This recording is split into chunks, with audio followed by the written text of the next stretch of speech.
يا ربي صل على المختار طه البشير واغفر لنا كل زله وامحنا في النظير يا ربي صل على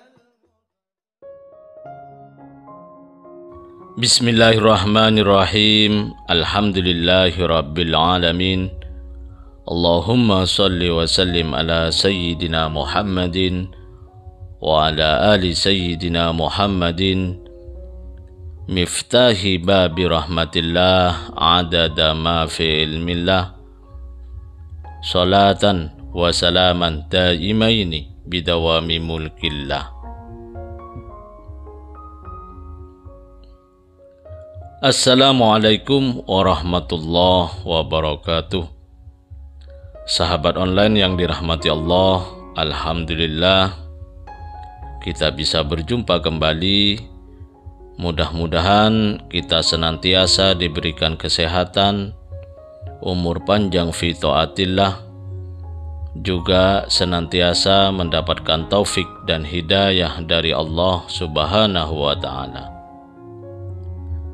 Pada pertemuan kita kali ini, mari kita ngaji bareng Habibana Novel bin Muhammad Al-Idrus, yaitu hidup itu tentang waktu.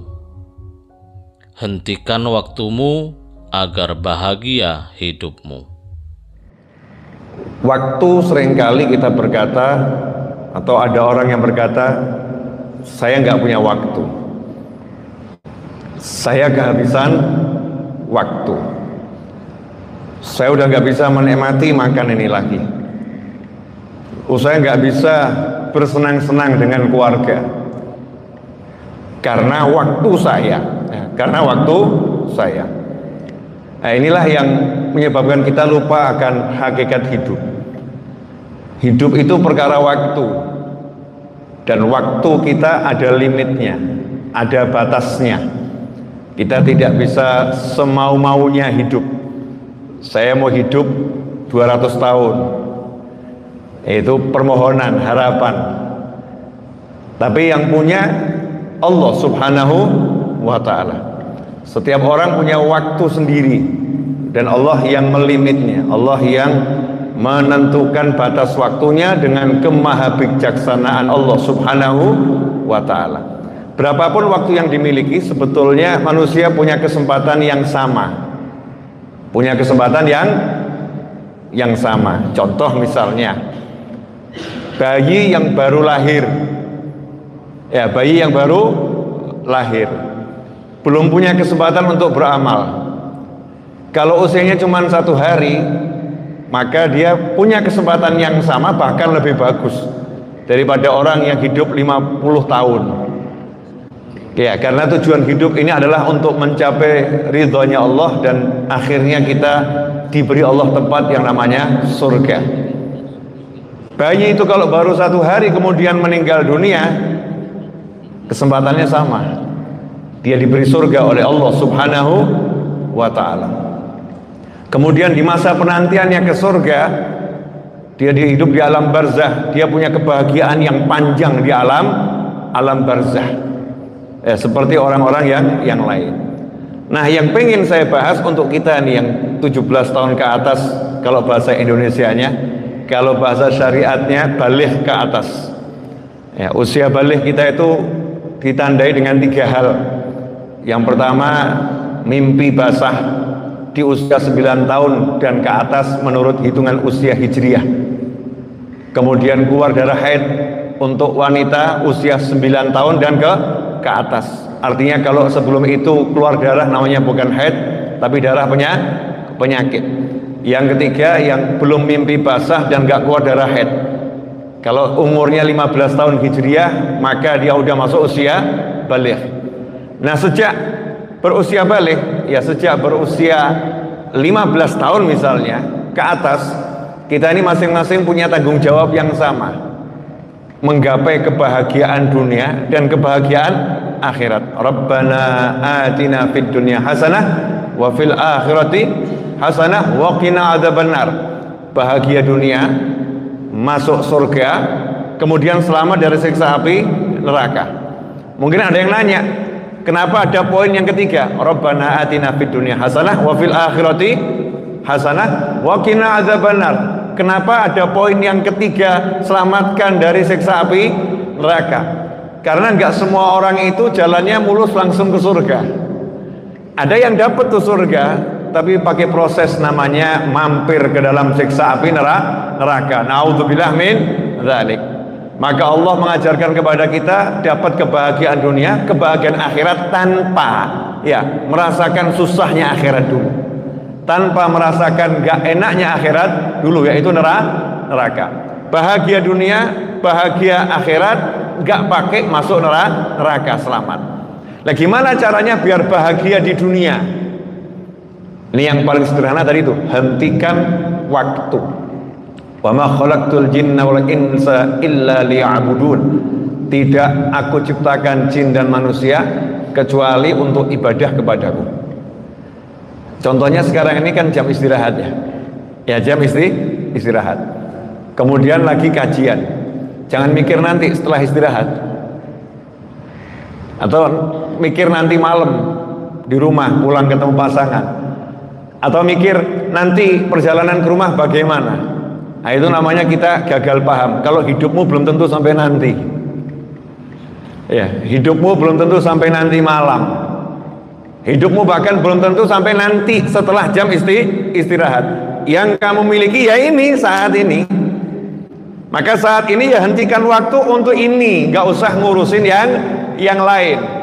Skip yang lain. Sekarang saya lagi di masjid, sekarang saya lagi cari ilmu, sekarang saya lagi mengajar. Nanti urusannya nanti. Harus berani berkata begitu pada diri. Karena hidup ini bukan milik kita, milik Allah Subhanahu wa ta'ala. Ada satu janji yang pasti dari Allah Ta'ala, dan gak mungkin janji Allah meleset. Gak mungkin Allah pungkiri janjinya. Allah itu maha menepati janji. Wa may yattaqillaha yaj'al lahu makhrajan wa yarzuqhu min haitsu la yahtasib. Allah mengatakan siapa bertakwa kepada Allah, yaj'al lahu makhraja, maka Allah pasti selalu akan memberinya solusi. Jadi makhraja ini kalau kita terjemahkan bahasa mudahnya jalan keluar, solusi. Apapun yang terjadi pasti dikasih solusi. Apapun kondisi pasti dikasih solusi. Apapun masalahnya pasti diberi jalan keluar oleh Allah Subhanahu wa ta'ala. Syaratnya satu, takwa, bukan pinter. Syaratnya satu, takwa, bukan ahli mengatur strategi. Syaratnya satu, takwa, bukan hebat, punya kekuasaan dan punya jabatan, punya kekayaan, punya pertemanan, bukan. Syaratnya satu, takwa sama Allah Subhanahu wa ta'ala. Orang yang bertakwa itu meskipun langit runtuh akan ada solusi buat dia. Karena Allah yang janji, wa may yattaqillaha yaj'al lahu makhraja. Jalan keluar, enggak mungkin tidak. Selalu ada jalan keluar, solusi dari Allah Subhanahu wa ta'ala. Plus wa yarzuqhu min haitsu la yahtasib. Dan Allah akan selalu memberinya rezeki yang bersifat surprise. Rezekinya itu tidak disangka-sangka. Rezekinya itu tidak bisa diperkirakan dengan algoritma model apapun. Rezekinya itu tidak bisa diperkirakan dengan kita mungkin ahli menghitung ya, ahli menilai. Allah akan mengatakan semua perhitunganmu salah. Aku nggak akan kasih rezeki dia lewat situ. Kenapa? Janjiku min haitsu la yahtasib. Gak ada orang yang bisa mengerti dari mana datang rezekiku untuk dia yang bertakwa. Kenapa? Karena aku pengen senangkan dia, aku pengen bahagiakan dia. Maka sifatnya surprise. Wah, kejutan ini. Oh, ini kejutan nih. Makanya orang yang bertakwa itu rajin terkejut. Ya, rajin terkejut, surprise sampai akhirnya dia nyantai saja, pasti ada surprise dari Allah Subhanahu wa ta'ala. Kejutan yang sifatnya baik. Karena itu kata kuncinya, hentikan waktu dengan takwa. Kalau saat ini saya lagi ngajar, ya takwa saya ngajar sungguh-sungguh. Kalau saat ini antum lagi di masjid, lagi belajar atau lagi sholat, lagi ibadah, takwanya adalah ya benar-benar menjaga kehormatan masjid, menjaga sopan santun di dalam masjid, menjaga haknya masjid, menunaikan kewajiban kita di dalam masjid. Bagaimana saat kita belajar atau apapun yang sedang kita lakukan di dalam masjid. Kalau di kondisi kita lagi kerja di kantor, maka takwa kita adalah betul-betul menjalankan perintah Allah dalam bekerja, yang jujur, yang amanah, yang sungguh-sungguh, yang disiplin. Itulah takwanya. Kalau kita di jalan, kita takwa sama Allah Ta'ala, pandangan kita jangan toleh kanan, toleh kiri, lihat yang haram, betul-betul fokus pada perjalanan, niat nolong orang yang kesulitan, kemudian kita tidak melakukan yang diharamkan, fokus sama takwanya saat itu. Kalau kita lagi di rumah ketemu pasangan hidup, takwanya apa? Ya takwa terhadap pasangan hidup. Bagaimana menyenangkan istri, bagaimana menyenangkan suami, bagaimana menyenangkan anak, bagaimana ngajak sholat berjamaah, bagaimana mengajarkan kewajiban-kewajibannya pada Allah Subhanahu wa Ta'ala. Kalau kita lagi makan, ya takwanya bab makan. Bagaimana kita menyadari tangan kita ini Allah yang beri kekuatan sehingga bisa ngambil makan. Kalau nggak dikasih kekuatan, nggak mungkin bisa. Banyak orang yang tiba-tiba kena stroke, naudzubillah min dzalik wa nasallahu afiyah. Banyak orang yang tiba-tiba sakit, mau makan tiba-tiba sakit, tiba-tiba pingsan, tiba-tiba dibawa ke rumah sakit, tiba-tiba diinfus, nggak bisa gerakkan tangannya sendiri. Kita bisa makan dengan mudah, mulut ngunyah dengan mudah, gigi ini ngunyah dengan mudah, kerongkongan tenggorokan masuk tanpa penghalangan, nggak ada rasa sakit, mencernakan bagus. Alhamdulillah, nikmat Allah. Syukuri itu nikmat makan, dirasakan benar. Nggak perlu jadi petani untuk punya beras. Alhamdulillah ada jalur yang mendistribusikannya. Allah yang atur nih, kamu jadi petani, kamu jadi supir, ya kamu jadi yang punya toko, kamu jadi sales, ya kita tinggal beli bisa makan beras. Alhamdulillah, nggak perlu kita masak, udah ada yang masakan. Takwa saat makan, seringkali itu juga kita lupakan. Saat makan justru nggak bertakwa, bismillahnya hilang, alhamdulillahnya lupa. Ya, bahkan sambil makan ghibah, namimah, naudzubillah min dzalik. Makan ya bersama pasangan, ya udah senangkan pasanganmu seperti Nabi Muhammad SAW, suap-suapan dengan istrinya, suap-suapan dengan suaminya, bercanda, menyenangkan. Itu takwanya makan. Sekarang sampai di rumah masih pegang laptop, ngerjain kantor, istri mendekat, sibuk, jangan ganggu, anak mendekat, jangan ganggu. Hentikan waktu. Ini waktu untuk saya bersama istri saya. Ini waktu untuk saya bersama anak saya. Walaupun cuma 20 menit, walaupun cuma 5 menit, walaupun cuma 1 menit. Fokus betul-betul menghentikan waktu sesuai tugas takwa dari Allah Subhanahu wa Ta'ala. Kalau itu kita lakukan, maka yang terjadi adalah suatu keajaiban. Takwa kita saat itu menjadi solusi untuk waktu yang berikutnya. Ini yang ajib tuh di situ. Jadi misalnya sekarang nih ya, ini saya lagi takwa saat ini. Ya takwa saat ini. Takwa saya saat ini akan menjadi solusi untuk kegiatan saya berikutnya kalau Allah kasih saya umur di dunia. Kalau ternyata umur saya habis, maka akan jadi solusi ketika malaikat mencabut nyawa saya. Dan akan menjadi solusi ketika saya berada di alam kubur. Semuanya apa? Ya yang sekarang ini, bukan yang nanti. Karena yang nanti itu ilusi, nggak ada itu sebelum kita menjalaninya. Yang nanti itu hanya harapan kita, kita. Yang nanti itu baru reka-reka kita, nanti, khayalan. Karena belum diberikan kepada kita. Kalau kita udah berada di dalamnya, barulah itu namanya anugerah Allah untuk kita, harus kita pakai sebagus mungkin. Wal asri innal insana lafi khusrin illa alladziina amanu wa amilus solihati wa tawassaw bil haqqi wa tawassaw bis sabr. Setiap kali mau pisah, sahabatnya Nabi Muhammad SAW baca surat Al-Asr. Ketemu kalau mau pisah, 2 orang baca surat Al-Asr. Kenapa? Saling menasihati pentingnya waktu. Waktu ini yaitu itu. Beriman dan beramal soleh. Kenapa? Hanya iman amal soleh yang bisa menyebabkan kita bahagia. Bahagia itu bukan di mata.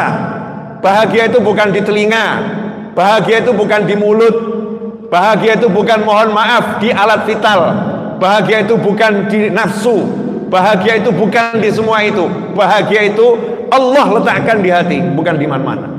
Kalau bahagia itu letaknya di mata, nggak adil Allah Ta'ala. Kenapa? Karena yang tunanetra nggak akan bahagia. Kalau bahagia itu letaknya di telinga, nggak adil Allah. Kenapa? Karena yang tunarungu nggak bisa bahagia. Kalau bahagia itu letaknya di alat vital, nggak adil nanti kalau ada orang yang alat vitalnya terganggu. Tapi Allah Maha Adil, Allah Maha Bijaksana. Semua makhluknya yang namanya manusia, namanya jin, di situ dikasih hati oleh Allah Subhanahu wa Ta'ala. Kalau hatimu betul-betul ingat sama Allah, hatimu betul-betul takwa sama Allah, maka Allah akan jadikan penglihatanmu ini terbuka maupun tertutup akan bawa kebahagiaan. Telingamu terbuka maupun tertutup akan bawa kebahagiaan. Tangan dan kakimu terbuka atau tertutup akan bawa kebahagiaan. Nafsumu kamu pakai atau enggak kamu pakai akan bawa kebahagiaan. Kenapa? Karena begitu kita takwa, Allah letakkan rasa yang benar di dalam hati, sehingga kita bisa menikmati waktu demi waktu itu dengan sangat nikmatnya luar biasa. Berapa banyak itu orang yang bergelimang harta, pandangannya di pemandangan yang indah, tapi hatinya gersang. Kok rasanya begini ya, kok nggak bahagia ya, kok nggak enak ya, kenapa? Tapi berapa banyak orang yang hidupnya nyantai, mungkin dia itu duduk santai di becaknya. Kalau di Solo sana ya, di Jakarta udah nggak ada becak ya, kalau nyantai di becaknya, mungkin duduk di pinggir jalan, dia santai, tapi dia bahagianya luar biasa. Kenapa? Karena dia bertakwa sama Allah Subhanahu wa Ta'ala. Lah bagaimana kita mengatur waktu kita betul-betul disiplin? Hentikan waktu. Saat ini saya lagi mengajar, dia lagi mengajar. Saat ini saya lagi belajar. Hentikan waktu. Nah, ini seringkali yang terjadi akhir zaman ini ngeri. Punya waktu duduk sama istri, punya waktu duduk sama suami, tapi waktunya diambil sama orang lain. Nih, yang satu sibuk scroll sini, yang satu sibuk cari ini ya di media sosial masing-masing. Berani enggak kita duduk sama pasangan sambil ngomong, yang lain nyingkir, ya termasuk apapun itu yang ada di handphone, nyingkir dulu 5 menit, hanya kamu dan aku, gak ada yang lain. Itu baru betul-betul namanya gak ada yang lain. Kelihatannya gak ada yang lain, tapi semua ada di sini. Sambil chat di grup, ya balas grup, nanti ada waktunya. Ambil waktu duduk. Saat ini saya mau ngebales semua ada di sono, yang gak ada itu. Karena yang ada adalah dia yang di hadapan kita. Hargai itu. Saat kita di masjid, waktunya sholat, ya waktunya sholat sama Allah. Kapan lagi mau sama Allah itu? Ya udah nyingkir nih kamu semuanya, makhluk Allah apapun itu, nyingkir. Mau istri, mau anak, mau suami, mau apapun, saatnya sama Allah Ta'ala. 5 menit, Allahu Akbar, handphone matikan, jauhkan, singkirkan. Nikmati, Allahu Akbar, merasakan sujud di sini enak, udaranya asyik ya, dinikmati itu. Makan, saya mau makan 10 menit, nikmati itu makan. Berapa banyak at-ta'im asyakir, orang yang makan tapi bersyukur, afdal, lebih utama daripada as-sha'im as-sabir, orang yang puasa dan sabar. Orang puasa banyak tapi nggak sabar banyak. Puasa matanya nggak ikut puasa, puasa mulutnya nggak ikut puasa, ngomongin orang, puasa telinganya nggak ikut puasa, dengar ghibah namimah. Itu namanya puasa tapi nggak sabar. Puasa sabar, lulus dia. Itu yang dapat nikmatan, farhatan, 2 kebahagiaan ketika dia berbuka. Nanti yang satu lagi bahagianya ketika ketemu Allah Subhanahu wa Ta'ala. Yang semacam itu kalah sama orang yang makan dan bersyukur. Ya Allah, nikmatnya. Ya Allah, alhamdulillah. Ya Allah. Kapan kita menikmati seperti itu? Ini kadang dimasakkan sama istri 20 tahun, ngomong gitu depan istrinya nggak pernah. Ya Bu ya, ada ibu-ibu di belakang sana itu ya, atau pemirsa dimanapun antum berada ini.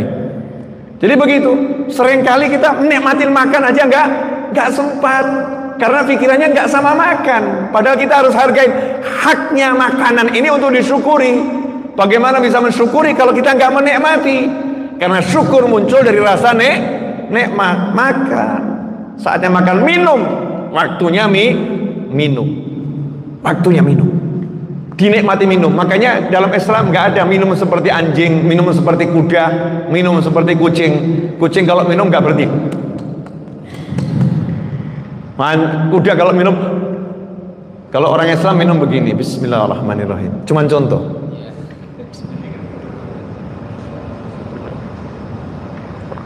Alhamdulillah.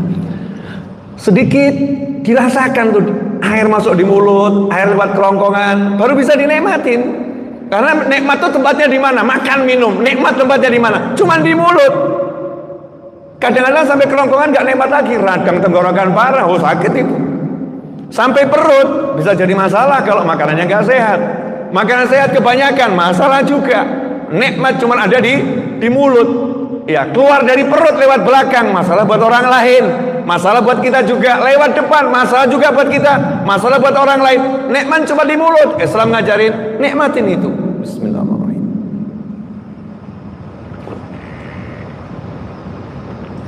Alhamdulillah. Yang lain suruh nanti, saya lagi minum gitu. Jadi jangan terus minum dan nikmat. Itu ada satu cerita, salah seorang kerabat saya saking nikmatnya makan, ya terus tergesa-gesa makannya. Akhirnya ke THT. Judulnya makan pecel. Ya makan pecel, di mulutnya enak, tapi dia tergesa-gesa nggak dikunyah bener, langsung ditelan. Rupanya itu kangkungnya itu ya, sayur mayurnya itu ada yang nyangkut di tenggorokan, dikasih nasi nggak hilang, air nggak hilang, akhirnya ke THT, diambil begini, ya pecelnya harga 15.000, THT-nya 150.000.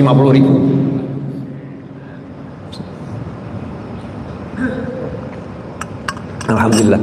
Harus berani ngomong gitu. Saatnya menikmati minum, saatnya menikmati tidur, ya saatnya menikmati tidur. Tidur pun ya dinikmatin. Tahu kapan saya tidur, kapan saya harus bangun, dinikmatin. Jangan tidur sambil mikir utang. Kurang kerjaan, orang tidur kok mikir utang. Emangnya kalau dia mikir utang sambil tidur, utangnya lunas? Bilang sama utang, bilang sama apapun, saya mau tidur. Ketemu lagi, nanti bangun tidur. Mudah-mudahan bangun tidur saya nggak ketemu kamu, udah beres semuanya. Udah begitu. Jadinya asyik. Ini enggak, tidur mikir utang, tidur mikir masalah, tidur mikir istri yang ngomel. Istri ngomel tuh saatnya dia melek, waktu tidur kita nggak denger. Suami ngomel dipikirin sambil tidur, kurang kerjaan. Ya nanti bereskan setelah bangun. Saya mau tidur. Sebelum tidur minta maaf ya yang, please maafkan saya. Kalau ngomong sama suami, maaf ya mas ya, maafkan saya, doakan ya saya tidurnya husnul khotimah, bangun lagi. Udah tidur, nikmatin, gak usah mikir. Ada orang, kamu bisa tidur? Iya, saya kok gak bisa tidur, kenapa? Mikir utang. Mikir utang. Yang lucu lagi, mau kawin gak bisa tidur, nikahnya besok, malam ini gak bisa tidur. Aneh kan, besok padahal seneng loh ya. Kalau tidur kan lebih cepat senengnya itu.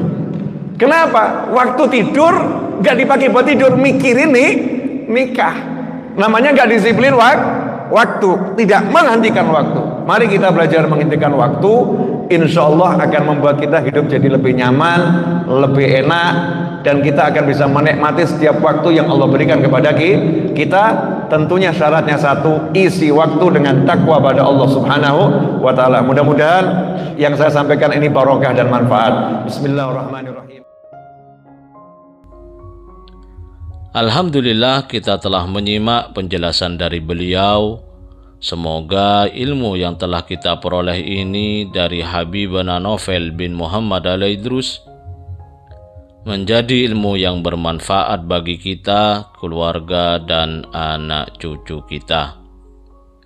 Habibana Novel bin Muhammad Al-Idrus menjelaskan bahwa seringkali kita mengatakan, saya tidak punya waktu, saya tidak bisa menikmati waktu bersama keluarga karena waktu saya padat, dan sebagainya. Inilah yang menyebabkan kita lupa akan hakikat hidup. Hidup itu tentang waktu. Waktu kita terbatas, tidak bisa semau-maunya dalam hidup. waktu kita telah dibatasi oleh Allah Ta'ala dengan kemahabijaksanaannya. Maka gunakanlah waktumu saat ini sebaik mungkin. Gunakanlah, pakailah dalam mengharap ridho Allah Ta'ala. Gunakanlah dalam mendekatkan diri padanya. Gunakan dalam ketakwaan. Ketika kita sedang bersama keluarga, gunakan waktumu untuk bercengkrama dengan mereka. Jangan malah sibuk dengan yang lain. Ketika lagi bekerja, gunakan waktumu dalam kedisiplinan, kejujuran, dan sebagainya. Allah Ta'ala berjanji bahwa wa may yattaqillah yaj'al lahu makhraja wa yarzuqhu min haitsu la yahtasib. Siapa yang bertakwa kepadanya, maka Allah Ta'ala akan selalu memberinya solusi. Apapun yang terjadi dalam hidupnya, pasti Allah Ta'ala akan memberi jalan keluar. Dan Allah Ta'ala memberinya rezeki dari arah yang tidak terduga. Hentikan waktumu, nikmati waktumu saat ini dalam ketakwaan.